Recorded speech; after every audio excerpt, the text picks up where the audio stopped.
10월은 아시다시피 종교개혁의 달, 신앙개혁의 달입니다.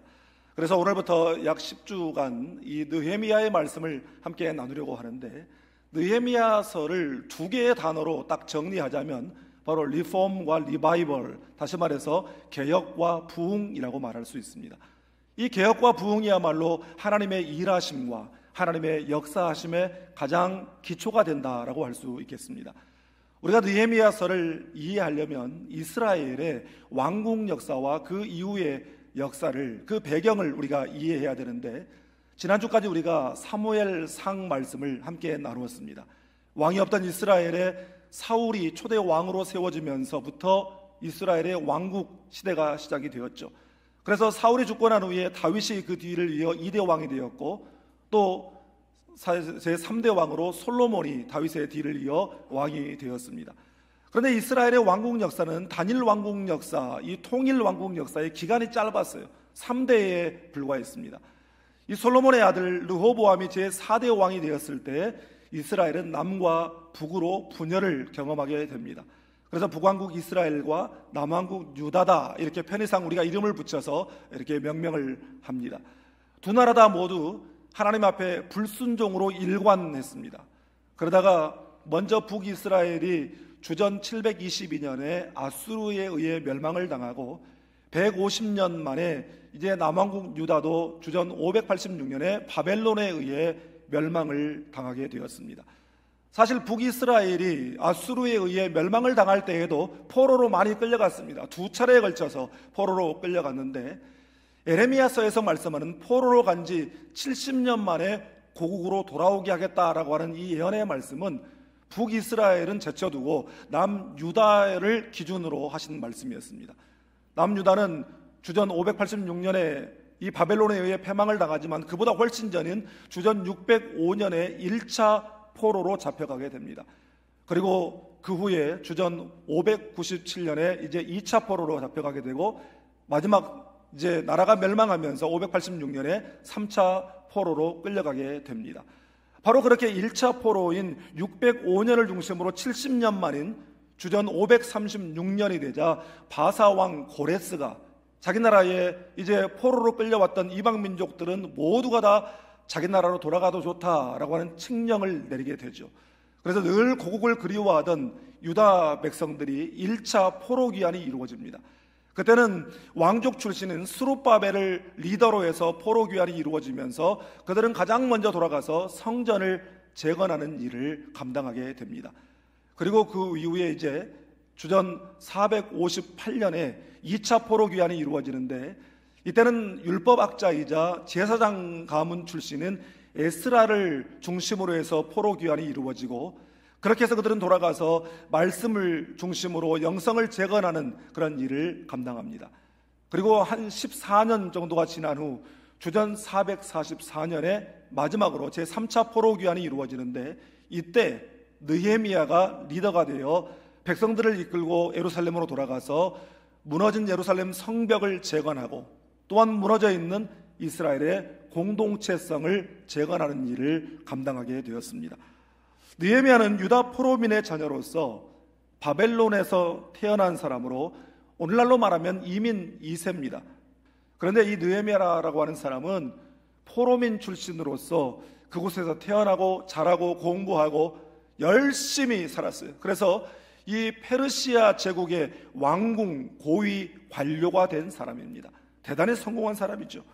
그 사이에 포로 귀환이 이루어지고 예루살렘의 성전이 재건되고 영성 재건 운동이 벌어졌지만, 예루살렘과 유다 공동체의 재건을 방해하는 외부 세력들의 공격이 만만치 않았어요. 그래서 이방 민족들이 성을 불사르고 또 무너뜨리고 백성들 얼마를 사로잡아가는 일이 발생했습니다. 바로 그러한 소식을 예루살렘에 다녀온 몇 사람이 이 느헤미야에게 전달하게 됩니다.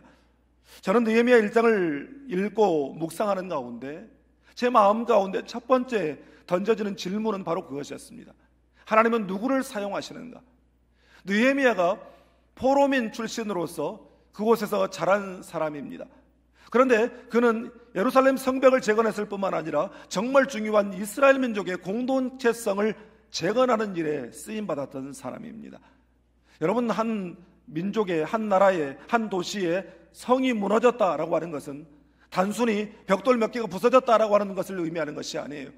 바로 그 공동체가 심각한 위기 가운데 노출되었다라고 하는 그런 뜻입니다. 그러니까 느헤미야는 그 예루살렘 성벽을 재건함으로써 공동체를 보호하는 일을 감당했던 사람이죠.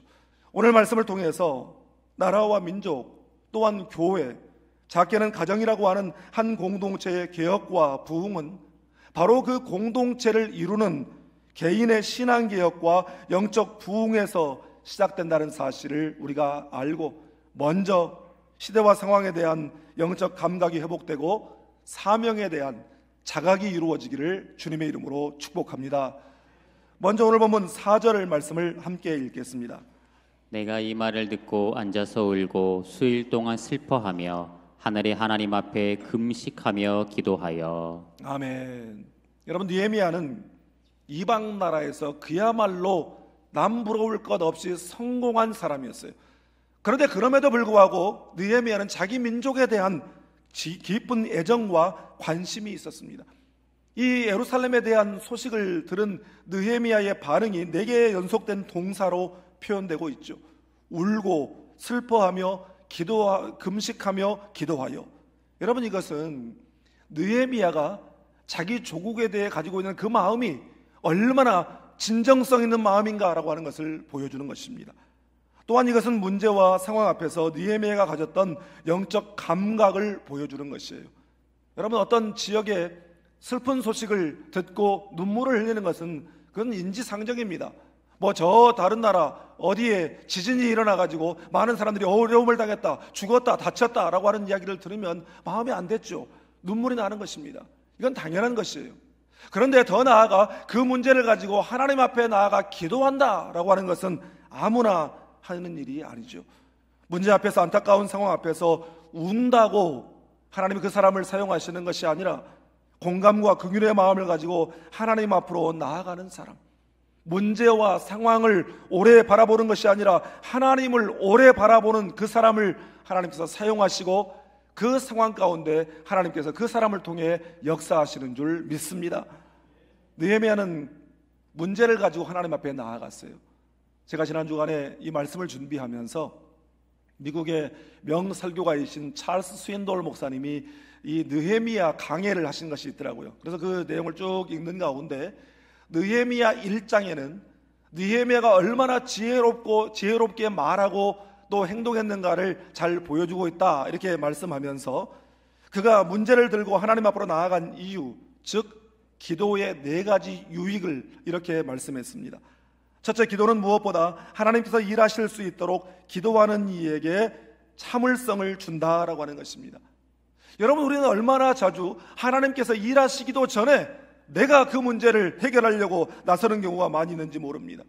그러나 기도하면 하나님께서 행하실 때까지 기다리게 된다는 것입니다.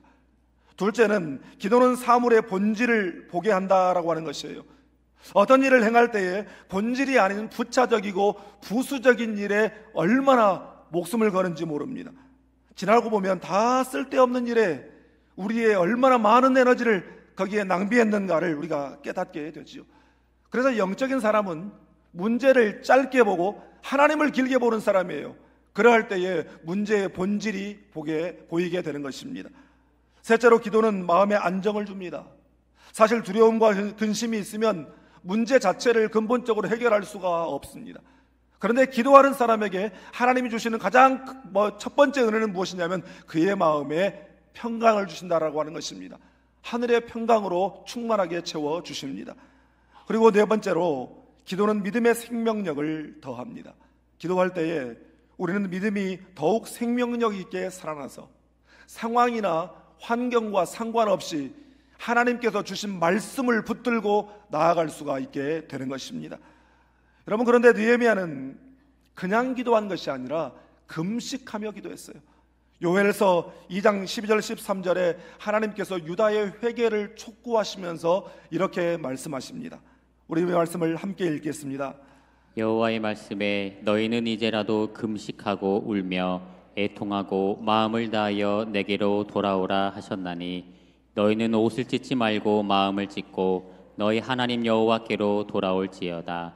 그는 은혜로우시며 자비로우시며 노하기를 더디하시며 인애가 크시사 뜻을 돌이켜 재앙을 내리지 아니하시나니. 아멘. 여러분, 이것이 바로 통해 자복의 능력이고 금식 기도의 능력인 줄 믿습니다. 여러분, 금식 기도라고 하는 것은 내가 이 문제 앞에서, 하나님 앞에서 얼마나 간절하고 절박한가에 대한 표현이에요. 여러분, 우리가 금식 기도할 때에 하나님께서 어떤 일에 대해서 작정하신 그 일에 돌이키시는 역사가 일어나게 되는 줄 믿습니다. 여러분, 신앙생활하면서 금식 기도를 한 번도 안 했다, 이건 건강하지 못한 신앙입니다. 왜냐하면 우리가 살면서 육신의 건강을 위해서도 때로는 간헐적 단식이라는 것을 하기도 하고, 또 배탈이 나거나 또 몸의 컨디션이 안 좋으면 우리가 금식을 합니다. 그런데 여러분, 영적으로 우리가 문제가 생겼을 때에, 사방으로 꽉 막혀버렸을 때에, 또한 영적으로 답답함을 느끼고 마음이 괴로울 때에, 오랫동안 해결되지 않는 문제가 있는데 그럼에도 불구하고 금식 기도를 하지 않는 것입니다. 사랑하는 여러분, 문제 앞에서 금식 기도로 매달림으로 하늘 보좌를 움직이시는 여러분 되시기를 주님의 이름으로 축복합니다. 간절하고 절박한 상황 앞에서 느헤미야가 우리에게 보여준 신앙의 두 가지 모범이 있습니다. 첫째는 그 문제 앞에서 금식하며 하나님 앞에 나아갔다는 것입니다. 둘째는 문제의 이유를 하나님과 나와의 관계 속에서 찾았다라고 하는 것이에요. 지금 유다가 그렇게 어려움을 당하고 있는 것이, 유다 공동체가 어려움을 당한 것이 이스라엘 자손들이 하나님 앞에 범죄하여 뿐만 아니라 이 느헤미야의 회개 기도를 보면 나와 내 아버지 집이 하나님 앞에 범죄했습니다 라고 그렇게 고백하고 있습니다. 사랑하는 여러분, 회복과 부흥은 바로 여기에서 시작되는 줄 믿습니다. 나라를 바라볼 때에, 이 도시를 바라볼 때에, 교회와 가정을 바라볼 때에 상황과 그 안에 가득한 문제로 인해 불평하는 것이 먼저가 아니라 하나님, 내 탓입니다, 나 때문입니다, 내 죄 때문입니다, 그렇게 먼저 통해 자복하고 중보기도로서 우리의 공동체를 품는 우리 모두가 다 될 수 있기를 주님의 이름으로 축복합니다. 다음으로 본문 11절 말씀을 함께 읽겠습니다. 주여 구하오니 귀를 기울이사 종의 기도와 주의 이름을 경외하기를 기뻐하는 종들의 기도를 들으시고 오늘 종이 형통하여 이 사람 앞에서 은혜를 입게 하옵소서 하였나니 그때에 내가 왕의 술관원이 되었느니라. 아멘. 오늘 종이 형통하여 이 사람 앞에서 은혜를 입게 하옵소서. 이 사람이 누굽니까? 페르시아의 아닥사스다 왕이죠. 왜 그렇게 기도해요? 지금 느헤미야는 평민이 아닙니다. 고위 관리예요. 그런데 느헤미야가 예루살렘의 상황을 듣고 그 형편을 돌아보기 위해서 그곳에 가려면 아닥사스다의 허락이 있어야 돼요. 그가 파견 허락을 해줘야 그곳에 갈 수 있고, 또한 두 번째는 이 아닥사스다 왕이 성벽 재건을 위해서 물질적으로나 여러 모양으로 도와줘야 그 일이 가능하기 때문에 그렇게 기도하는 것입니다. 그러면서 마지막에 하는 말이 그때에 내가 왕의 술관원이 되었느니라. 여러분, 그 당시에는 오늘날처럼 깨끗한 생수가 있는 것이 아니었어요. 더더군다나 그 고대 근동 지역에는 대부분 석회질이 많은 물이기 때문에 그 물을 그냥 마셨다가는 배탈이 나고 건강을 해치기가 십상이었어요. 그러다 보니까 뭐가 발달해요? 포도주가 발달하죠. 모든 음식을 마실 때에 음료로 포도주를 마십니다. 그러니까 그 지역에서 이 포도주라고 하는 것은 생명과 직결되는 것이고, 더더군다나 왕이 마시는 포도주는 바로 이 술관원이 마지막으로 체크하고 문제가 없다라고 할 때 왕에게 진상되는 것입니다. 여러분, 그런 일을 아무에게나 맡기겠어요? 믿을 만한 사람에게 맡기겠죠. 이 사람이 정치 권력이나 어떤 물질의 유혹에 흔들릴 만한 그런 사람은 절대로 세우지 않겠죠. 그런데 여러분, 이 술관원이라고 하는 이 직책이 어떤 상궁이나 내시 정도의 그런 직책이 아니라 그 제국의 고위 관리, 장관급에 해당되는 그러한 직책이었습니다. 여러분, 하나님께서는 오늘날에도 당신의 공동체를 세워가기 위해서 이처럼 믿을 만한 사람, 믿고 맡길 만한 사람, 그런 사람을 찾고 계시는 줄 믿습니다. 여러분, 성공보다 중요한 것은 무슨 일이든지 믿고 맡길 만한 사람이 되는 것입니다. 여러분, 능력보다 성품이 중요한 것입니다.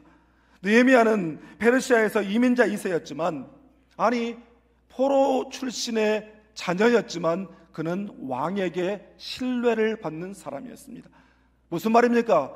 그가 신실한 믿음의 사람으로 살아갈 때에 불신자로부터 신뢰받는 사람이 되었다라는 것입니다. 사랑하는 여러분, 나는 우리 교회 공동체가 서로서로를 신뢰하는 관계의 공동체가 되기를 주님의 이름으로 축복합니다. 주의 종들과 성도들이 신뢰하는 만한 관계가 되고, 성도 간에 서로서로 믿을 만한 그런 관계가 되고, 우리 교회가 세상에서 믿을 만한 공동체가 되고, 금당남북교회는 참 믿을 만한 사람들이 다니는 교회다라고 인정받는 그런 교회, 그런 성도들이 될 수 있기를 주님의 이름으로 축복합니다. 그때에 내가 왕의 술관원이 되었느니라. 이 그때에라고 하는 이 말은 두 가지 의미로 해석할 수 있을 것 같아요. 그때에 그 어려운 소식을 들었지만 당장이라도 달려가고 싶지만 그때에 내 직책이 함부로 자리를 비울 수 있는 그런 직책이 아니었다, 그런 뜻입니다.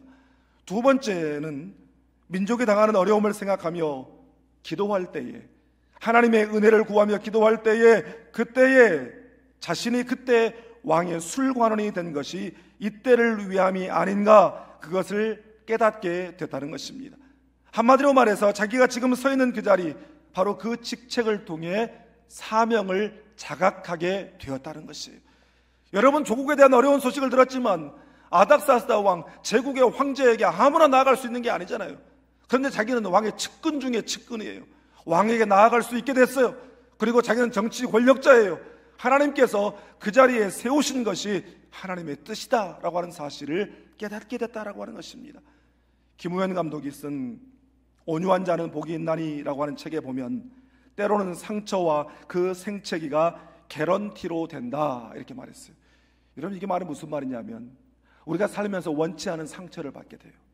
그 상처가 우리의 흔적으로 생채기로 남아있는데 사실은 그것이 우리의 인생의 개런티가 된다는 것이에요. 보증이 된다는 것이에요. 저 사람 저 상처를 받아봤기 때문에, 저 어려움을 겪어봤기 때문에, 저런 생채기를 안고 있기 때문에 저 사람 이 일에 세울 만하다, 저 사람 이 일을 믿을 만하다, 저 사람이 하면 잘할 것 같다, 그런 보증이 된다라고 하는 것이에요. 저는 밤에 제 아내와 운동을 하면서 아이들 이야기를 많이 합니다. 그럴 수밖에 없죠. 아이들과 떨어져 있으니까. 그런데 그런 이야기를 합니다. 우리 아이들 잘 될 거라고. 왜냐하면 이민 목회하는 그 부모 밑에서 애들이 고생 많이 했거든요. 경제적으로 어려움 많이 겪어봤거든요. 없이 살아봤기 때문에. 또 제가 한국에 나오면서 중학생, 고등학생 때 아이들을 남겨놓고 거기에 왔기 때문에 이 지붕이 되는 부모 없이 비바람을 맞아봤거든요. 또 광야를 지나면서 하나님밖에 의지할 리가 없는 그런 시간들을 지나봤기 때문에 이 아이들은 어려움을 알고 어려운 사람들을 돌아볼 줄 알고, 그래서 하나님께서 이 아이들을 축복하실 거야, 이 아이들 잘 될 거야, 그렇게 이야기하는 것이에요. 여러분, 창세기의 요셉이 그랬죠. 요셉은 사실 세상 물정도 모르는 어린 나이에 형들의 미움을 받아서 애굽의 노예로 팔려가 버렸어요. 그렇지만 그곳에서 하나님 믿는 사람으로서 성실함으로 일을 하고 자리 좀 잡아갈 만하니까 난데없는 성추행범으로 몰려서 감옥에 가게 됐습니다. 그 감옥에 왕의 최측근들인 술 맡은 관원장과 떡 맡은 관원장이 들어와서 꿈을 꾸고 그 꿈이 무슨 뜻인지 알지 못해 괴로워할 때, 요셉은 꿈 전문가잖아요. 그 이야기를 듣고 이러이러한 것입니다 해석을 해주자 우리가 밖에 나가기만 하면 너의 그 억울한 사정을 왕에게 꼭 말해서 너의 신원을 해주겠다, 도와주겠다, 그렇게 이야기했는데 웬걸요, 까맣게 잊어버렸어요. 그런데 하나님께서 하나님이 정하신 때가 되었을 때에 애굽 전역에 가뭄이 들게 하시고 바로가 꿈을 꾸었는데 그 꿈을 해석할 자가 없을 때에 그들이 비로소 이 요셉을 생각해냅니다. 꿈 해석을 잘하는 자가 있습니다. 그가 나와서 그 꿈을 해석하고, 아니 그 가뭄에 대한 대책까지 다 제시함으로써 애굽이라고 하는, 이집트라고 하는 제국이 살게 되거든요. 그래서 그를 총리로 세우게 되고, 애국뿐만 아니라 전 세계적인 가뭄으로 인해서 이 요셉의 아버지와 그 형제들도 다 굶어 죽을 판인데 그곳에 와서 그들이 구원받는 놀라운 역사에 쓰임받게 되었습니다. 그때는 몰라요. 왜 내가 잘못도 없는데 이런 어려움을 당해야 되나? 왜 맨날 우리 집은, 예수 믿는 우리 집은 이런 어려움을 당해야 되나? 왜 나는 맨날 내 인생이 일어나? 그런데 지나고 봤더니 그 모든 과정이 하나님의 놀라운 섭리 가운데 지나온 과정이었다라는 것입니다. 하나님께서 나를 사용하시려고, 나를 연단하시려고, 이때에 나를 쓰시려고 그 시간을 허락하셨다라고 하는 사실을 깨닫게 되는 것입니다. 그래서 에스더 4장 14절에 우리가 잘 아는 유명한 말씀이 나오죠. 내가 왕후의 자리를 얻은 것이 이때를 위함이 아니니 누가 알겠느냐. 유다 민족의 존폐의 위기 상황 가운데 아니 하필 그때 유다 민족 출신인 에스더가 왕후가 된 것이 이때를 위함인 줄 누가 알았겠느냐. 하나님께서 그를 사용하시기 위하여 그 자리에 세우셨다라고 하는 사실을 고백하게 된 것입니다. 사랑하는 여러분, 우리 각자의 삶의 자리에서 주신 사명이 있어요. 심지어 우리가 겪은 상처, 우리가 경험한 어려움, 우리에게 지워지지 않은 그런 생채기들, 그 안에도 하나님이 심어두신 영적 사명이 있는 줄 믿습니다. 하나님은 실수하지 아니하시는 하나님이시기 때문입니다. 우리 모두가 삶의 자리에서 영적 사명을 발견하고 사명의 삶 살아감으로 개인의 삶과 공동체 안에서 영적 회복과 부흥이 시작되기를 주님의 이름으로 축복합니다. 지난 주간에 말씀을 준비하면서 우연히 우루과이의 한 작은 성당 벽에 기록되어 있다는 주기도문이라고 하는 글을 읽었습니다. 주기도문 우리에게 너무나 익숙하고 잘 알잖아요. 그런데 저는 그 주기도문을 읽으면서 영적 엑스레이에 찍히는 기분이었어요. 내 신앙의 상태가 너무나 적나라하게 드러나는 그런 마음이었어요. 하늘에 계신 이라고 하지 마라. 세상 일에만 빠져 있으면서, 우리라고 하지 마라. 나 혼자만 생각하고 살면서, 아버지라고 하지 마라. 아들, 딸로 살지 않으면서, 이름이 거룩히 여김을 받으시오며 라고 하지 마라. 자기 이름을 빛내기 위해 안간힘을 쓰면서, 나라가 임하시오며 라고 하지 마라. 물질 만능의 나라를 원하면서, 뜻이 하늘에서 이루어진 것 같이 땅에서도 이루어지이다 하지 마라. 내 뜻대로 되기를 기도하면서, 우리에게 일용할 양식을 주시옵고 하지 마라. 죽을 때까지 먹을 양식을 쌓아두려 하면서, 우리가 우리에게 죄 지은 자를 사하여 준 것 같이 우리 죄를 사하여 주시옵고 라고 하지 마라. 누군가에게 아직도 앙심을 품고 있으면서, 우리를 시험에 들게 하지 마시옵고 라고 하지 마라. 죄 지을 기회를 찾아다니면서, 악에서 구하시옵소서 라고 하지 마라. 악을 보고도 아무런 양심의 소리를 듣지 않으면서, 아멘이라고 하지 마라. 주의 기도를 진정 나의 기도로 바치지 않으면서, 지금까지 우리가 아무 생각 없이 마치 주문 외우듯이 외웠던 그 주기도문이었는데, 이 주기도문 하나만 똑바로 우리가 고백해도, 이 주기도문만큼만 살아도 하나님이 기뻐하시는 삶이구나, 그런 생각을 하게 됐어요.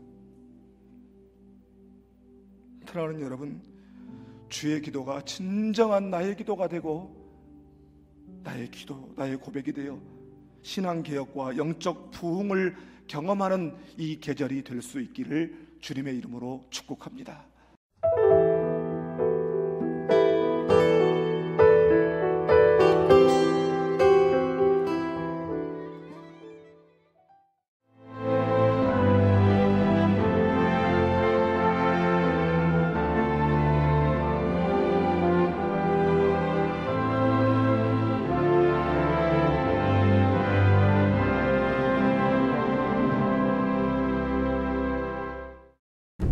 지금 신에게는 아직 12척의 전선이 있사옵니다. 이순신 장군이 장계를 올린 그곳, 보성 열선루. 역사와 차문화, 세대와 전통, 자연이 모두 하나가 되는 순간. 2025 제1회 보성 열선루 이순신 역사문화축제.